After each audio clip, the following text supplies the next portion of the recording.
नमस्कार, आप देख रहे हैं इंडिया की दहाड़। आज हम आपको दिखाने जा रहे हैं ये जो सामने आप एक सर्टिफिकेट देख रहे हैं, इसको सर्टिफिकेट ही बोलेंगे। वर्ल्ड बुक ऑफ रिकॉर्ड्स के अनुसार ये एक सर्टिफिकेट तैयार किया गया है। तो आपको बता दें कि ये सर्टिफिकेट जो है अपने नाम किया है पानीपत के 2 होनहार युवाओं ने। हालांकि आप अगर उनको देखेंगे तो आपको लगेगा कि ये लोग इतनी मेहनत करके आगे कैसे बढ़ सकते हैं, लेकिन कहते हैं ना कि अगर कोई ठान ले तो कोई भी काम मुश्किल नहीं है। तो आइए देखिए, हमारे साथ मौजूद हैं अमित जांगड़ा जी और अनुज टंडन। और जैसा कि अभी आप देख रहे हैं, अमित जांगड़ा हमारे सामने खड़े हैं, तो इनके हाथ में आप देख सकते हैं एक स्टिक है और ये फिज़िकली डिसेबल हैं। और उसी तरह से अनुज टंडन जो हैं वो भी आप देखिए गाड़ी के अंदर बैठे हुए हैं। मैं दिखाना चाहूँगी वो भी फिज़िकली अनफिट हैं, ये कहते हैं लोग, लेकिन मैं ये कहती हूँ कि जितने फिट ये हैं शायद आप बिल्कुल तंदुरुस्त होने के बाद भी फिट नहीं हो पाएंगे, क्योंकि ये लोग इतनी लंबी यात्रा करके सफल लौटे हैं जहाँ पर इतनी ज़्यादा दिक्कतें भी हैं। पहाड़ी एरिया भी था, टूटा फूटे रास्ते भी थे। और यहाँ पर मैं दिखाना चाहूँगी कि ये जो यात्रा इन्होंने की थी वो कहाँ से कहाँ की थी। आइए, हमारे साथ अनुज जी हैं, उनसे पूछना चाहेंगे। अनुज जी, सबसे पहले तो स्वागत है इंडिया की दहाड़ में आपका। बहुत बहुत धन्यवाद जी। अनुज जी, मैं आपसे जानना चाहूँगी, ये आपने ये जो यात्रा की थी, राइड की थी, कहाँ से कहाँ की थी आपकी? हम पानीपत से चले थे जी। और ये सफ़र अंदाजन 2700 किलोमीटर का था।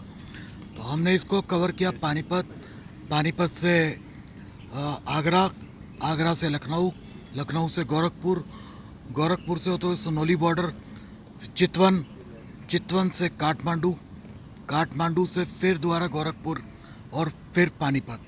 तो ये हमारा सफ़र था जो कि लगभग 7 दिन में हमने पूरा किया है। अनुज जी, मैं आपसे एक बात जानना चाहूँगी। एक इंसान अच्छा भला होता है, उसके शरीर के सारे अंग पूर्णतः काम करते हैं, वो भी हिचक जाते हैं एक बार इतनी लंबी यात्रा करने के लिए। पता नहीं कैसा माहौल होगा, क्या हमारे साथ गुजरेगी, हम सही सलामत वापस लौटेंगे या नहीं लौटेंगे। लेकिन आप डिसेबल होते हुए मैं देख रही हूँ कि आपके दोनों पैर जो हैं, मुझे लगता है आप खड़े भी नहीं हो पाते। नहीं, मैं एक्चुअली व्हील चेयर पे हूँ और मेरा गर्दन से नीचे का हिस्सा काम नहीं करता है, एक लेफ्ट हैंड को छोड़ के, बाकी सारा अफेक्टेड है। तो राइट हैंड भी मेरा सिर्फ 20% काम करता है, जिससे कि मैं गाड़ी की ब्रेक यूज़ करता हूँ। तो बात ये थी कि जब हम निकले थे तो सिर्फ एक ही टारगेट था कि वो अचीव करना है और आना है। क्या होगा या नहीं होगा ये हमने वक्त पे छोड़ दिया था कि कुछ अच्छे के लिए जा रहे हैं तो अच्छा ही होगा। तो अनुज जी, ये नहीं लगा कि आपका जो अभी आपने बताया कि आपके शरीर का राइट हैंड जो 20% ही काम करता, बाकी हिस्सा डिसेबल है, तो आपको ये नहीं लगा कि कहीं अगर ऐसे ऊंचे नीचे रास्तों में, खड्डों में आपकी गाड़ी ओवर हो गई, आपके कंट्रोल से बाहर होगी, तो क्या होगा आपका? एक्चुअली वो चीज़ हमने सोची ही नहीं थी, क्योंकि मैं काफ़ी ट्रैवल करता हूँ। मैंने मनाली तक भी खुद ट्रैवल किया है, 15-16 घंटे मैंने ट्रैवल किया हुआ है नॉन स्टॉप। तो ये जो हमारा पहले दिन जब हम गए थे तब भी हमारी 16 घंटे की ड्राइव थी। 16 घंटे में हमने अंदाजन 925 किलोमीटर कवर किए थे नॉन स्टॉप। तो उस समय तो ये था कि बस करना है। हाँ, जहाँ तक खड्डों की बात है या एरिया की बात है, तो कुछ ऐसा हिस्सा भी आया जब एक टाइम पे हम बिल्कुल नदी के साथ थे और उसी के 1 घंटे के बाद हम बादलों के ऊपर भी थे। तो मतलब ऐसा मंजर आपने देखा। हाँ, लेकिन फिर भी हौसला बुलंद रहा। बस वो टारगेट है कि था कि आना है। मतलब टारगेट था आपके पास कि आपको आगे बढ़ना है। हाँ जी, इसीलिए कोई भी बस। दुविधा आपको रोक नहीं पाई। वो हमने सोचा नहीं फिर। अच्छा, मैं गाड़ी भी आपकी देखना चाहूँगी एक बार। ये गाड़ी जो है, आप जैसे कि अभी आपने बताया कि 50% आपका दाहिना हाथ काम, 20%, तो 20% सिर्फ दाहिना हाथ काम करता है। तो फिर गाड़ी में तो हाथ भी चाहिए, पैर भी चाहिए, तो कैसे इसको मैनेज करते हो? एक्चुअल गाड़ी में हमने थोड़ा सा मॉडिफिकेशन कराया हुआ है जी ये हमने एक लीवर लगाया है इसमें। जी। ये लीवर नीचे करो तो ब्रेक का काम करता है, ओके और इसको ऊपर करते हैं तो ये रेस का काम करता है। जी। तो ये राइट हैंड में है। हालांकि ये राइट में होता नहीं है, जनरली ये लेफ्ट में होता है, लेकिन क्योंकि मेरा राइट काम नहीं करता इसलिए लेफ्ट के लिए हमें स्टीयरिंग की जरूरत होती है ज़्यादा, तो इसके हमने मॉडिफिकेशन पहली बार करा है राइट में, तो इससे हम ब्रेक तो यूज़ कर लेते हैं, कोई दिक्कत नहीं है, चल जाता है, प्रैक्टिस हो चुकी है। मतलब प्रैक्टिस हो चुकी हाँ है। जी। अच्छा, आपने फर्स्ट टाइम गाड़ी कब चलाई थी? क्या उम्र थी उस समय आपकी? फर्स्ट टाइम गाड़ी मैंने 2008 में चलाई थी। अच्छा, तब कितनी मैं उम्र रही होगी उस समय? उस समय मेरी 28 साल उम्र थी। 28 साल की उम्र में। हाँ जी। अच्छा, सीखनी कब शुरू की थी आप? उसी टाइम सीखी थी गाड़ी तो। अच्छा, उसी टाइम। उससे पहले मैं 4 व्हील कैनेटिक चलाता था, वो मैंने 15 साल चलाया है, ओके। और उससे मैंने पानीपत टू चंडीगढ़ ट्रैवल भी किया है। अच्छा, मतलब कनेक्टिक पे ही। कनेक्टिक पे। हाँ जी, अटैचमेंट जो लग जाती है। तो उस समय कोई साथ में रहता था, अकेले चलते? नहीं, अकेले ही चलता था। अच्छा, मतलब शुरू से आदत पड़ गई है अकेले हाँ चलने जी। की। तो अभी क्या कहना चाहेंगे? लोग कई बार क्या है, हिचकते हैं कोई भी काम करते हुए, हालांकि वो अच्छे खासे होते हैं, सेहतमंद होते हैं, तंदुरुस्त होते हैं, उसके बाद लोग हिचक जाते हैं कुछ अच्छा करने के लिए, तो उनके लिए क्या मैसेज देना चाहेंगे? देखो, हमारा जो ये राइड करने का मकसद था वो यही था कि हम एक एग्जाम्पल सेट कर सके कि हाँ, यस वी कैन, जो एक वर्ड होता है कि हाँ हम कर सकते हैं, और ऐसा बहुत सारे लोग कर सकते हैं। मैं तो कुछ भी नहीं कर रहा हूँ, हमारे पास ऐसा एक एग्जाम्पल है, जो लोग का गर्दन से नीचे का कोई हिस्सा काम नहीं करता, फिर भी वो ऐसे काम कर रहे हैं जो हम सोच भी नहीं सकते हैं।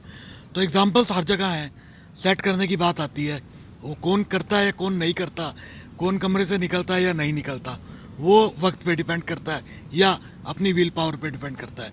तो हमारा यही मैसेज है कि अगर आप कमरे में हैं तो बाहर निकलिए, बहुत कुछ है करने को और बहुत कुछ है लोगों को दिखाने को।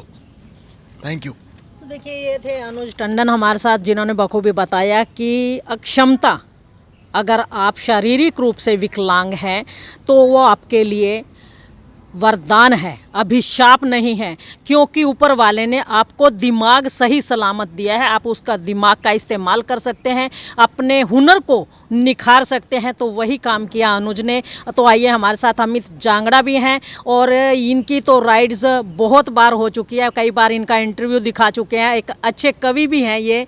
तो आपको दिखाना चाहेंगे, इनका पूरी बॉडी आपको दिखाएंगे किस तरीके से ये अपने पैरों पर खड़े होते हैं। तो इनको छड़ी का सहारा लेना पड़ता है, लेकिन उसके बावजूद इनके हौसले कम नहीं होते हैं, और ये अपने हौसलों को बुलंद करते हुए समय समय पर ऐसी मिसाल कायम करते रहते हैं जो किसी परिचय का मोहताज नहीं है। तो आइए, अमित जांगड़ा जी से भी बात करेंगे। अमित जी, आपसे जानना चाहेंगे, इतनी लंबी राइड आपने पहले भी की है या फर्स्ट टाइम था आपका? जी, इंडिया की दहाड़ के सभी दर्शकों को मेरा नमस्कार। एक कहावत है कि हिम्मते मदद मददे खुदा, कि जो लोग खुद से हिम्मत करते हैं तो खुदा भी उनका जो है हौसला बढ़ाता है और उन्हें कामयाबी की सीढ़ियों पर पहुंचाता है। तो इससे पहले मैंने कश्मीर से कन्याकुमारी तक की राइड की थी, जिसका अनुभव मैंने अपनी पुस्तक सफ़र हौसलों का उसमें लिखा है कि मैंने कैसे शुरुआत की, किन किन लोगों ने मुझे उसमें सहयोग किया, और कैसे ये जो कश्मीर से कन्याकुमारी तक की 9000 किलोमीटर की यात्रा सफलतापूर्वक रही। वो पूरी की पूरी यात्रा मैंने एक पुस्तक के रूप में सजोई है, ताकि और बहुत से लोग उस पुस्तक को पढ़ के प्रेरणा ले सके और आगे बढ़ सके। और अनुज जी से जब मेरी मुलाकात हुई थी, तब हमने कई सारे लोगों के बारे में सुना, पढ़ा, और उसके बाद इंटरनेट पर सर्च किया, और हमने निर्णय लिया कि हम भी कोई ऐसी यात्रा करें जो दिव्यांगों के लिए एक प्रेरणा का काम करे, दिव्यांगों के लिए एक उदाहरण प्रस्तुत करे कि जब दो दिव्यांग मिल करके एक देश से दूसरे देश में खुद से गाड़ी चला के जा सकते हैं, तो वो क्यों घरों के अंदर कैद रहें, अपनी घर की चार दीवार से बाहर क्यों ना निकलें।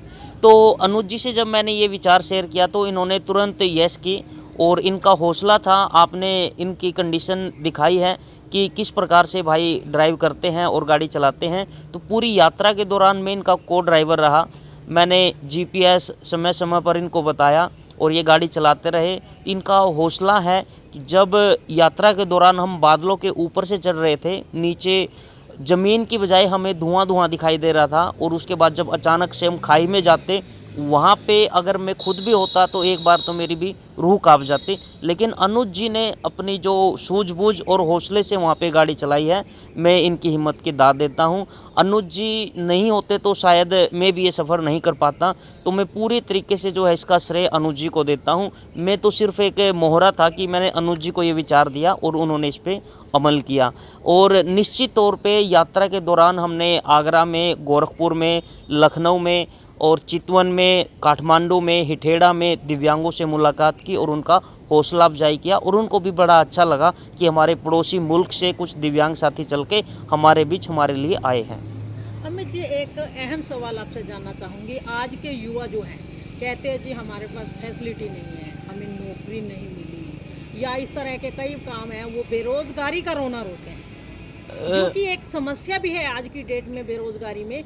तो क्या जो अच्छे खासे युवक हैं उनके लिए कोई मैसेज देना चाहेंगे जिनके हाथ पैर सलामत है और बेरोजगारी का? मैं एक ही उनको सुझाव देना चाहूँगा कि ज़रूरत हमें एक सही रास्ता ढूंढने की होती है। अगर हमें एक रास्ता बंद दिखाई देता है और उसके बाद सभी रास्तों पे अंधकार दिखाई देता है, तो हमें पेशेंस से और धैर्य से काम लेना चाहिए। बड़े बुजुर्गों के साथ विचार विमर्श करना चाहिए। निश्चित तौर पर हम जो है असफलताओं से ऊपर उठ के कोई ना कोई सफलता का रास्ता ढूंढ सकते हैं। अभी कहते हैं कि कुछ लोग ये सोचते ही रह जाते हैं, क्या करें क्या ना करें? देखिए बहन जी कि सोचने में और करने में बहुत बड़ा फ़र्क होता है। सोचने से तो यदि हमारे सामने खाना रखा हो और हम सोचते रहें कि खाना मुंह में जाए तो वो नहीं जा सकता। पेट भरने के लिए हमें हाथ से खाना तोड़ करके मुंह में लेना ही पड़ेगा, तभी हम पेट भर सकते हैं। तो अगर हम सोचते ही रहेंगे कि हम जीवन में कुछ करें तो नहीं कर पाएंगे। हमें ज़रूरत होती है अनुज जी जैसे ऐसे लोगों से संपर्क करने की जो जिनके साथ वो अपना आइडिया शेयर करे और वो तुरंत उनके साथ चलने के लिए या उनका सहयोग करने के लिए तैयार हो जाए। अच्छा, आज ये जो वर्ल्ड बुक में आपका रिकॉर्ड दर्ज हुआ है उसके लिए क्या कहना चाहेंगे कि क्या अन्य भी कोई इस तरह का काम कर सकता है? जी बिल्कुल, ये न सिर्फ हमारे लिए, मेरे लिए और अनुज जी के लिए ही नहीं, ये बल्कि पूरे पानीपत और पूरे दिव्यांग समाज के लिए बड़े फ़ख्र की बात है कि 2 दिव्यांग साथियों का नाम वर्ल्ड बुक ऑफ रिकॉर्ड में आया है। और निश्चित तौर पर ऐसा पहली बार हुआ है कि 2 दिव्यांग एक देश से दूसरे देश में खुद से गाड़ी चलाकर गए हैं ऑन रिकॉर्ड। तो ऐसे ही और भी दिव्यांग साथी यदि हिम्मत करे, हौसला रखे, धैर्य रखे, तो वो भी इस प्रकार की मंजिल को हासिल कर सकते हैं। तो देखिए, ये थे अमित जांगड़ा हमारे साथ। बड़े सुंदर लफ्ज़ों में उन्होंने कहा कि अगर कोई व्यक्ति सिर्फ सोचता ही रहे कि क्या करें क्या ना करें, तो इंसान के लिए सब कुछ इम्पॉसिबल है। और अगर कोई इंसान ठान ले कि मुझे ये काम करना है, जिस तरह से इन दोनों ने ठाना, अमित जांगड़ा और अनुज टंडन ने ठाना और इन्होंने कर दिखाया, तो हर इंसान चाहे वो फिज़िकली फिट हो या अनफिट हो, किसी भी काम को पूरी लगन से, पूरी मेहनत से, पूरी शिद्दत से अगर करें तो वो कर सकते हैं और उन ऊंचाइयों को छू सकते हैं जिनको आप सिर्फ स्वप्न में ही साकार करते हो। स्वप्नों से बाहर निकलिए और स्वप्नों की दुनिया के बाहर भी एक दुनिया है, उस दुनिया का आनंद लीजिए और अपनी मेहनत के ज़रिए उन ऊंचाइयों को छू लो जिनको सिर्फ आप सपनों में छूते हो। तो ये ऊंचाइयाँ हर उस व्यक्ति के लिए हैं जो इनके लिए मेहनत करता है, इनके लिए लगन से काम करता है और अपने घर से निकल कर के आगे बढ़ता है। क्योंकि ज़िंदगी चलने का नाम है, अगर आप रुक जाते हो तो ज़िंदगी वहीं रुक जाती है, थम सी जाती है। इसीलिए थमी थमी ज़िंदगी जीने से बेहतर है कि चलते रहिए और ज़िंदगी को सफल बनाते रहिए। इंडिया की दहाड़ के लिए रमा देवी, पानीपत।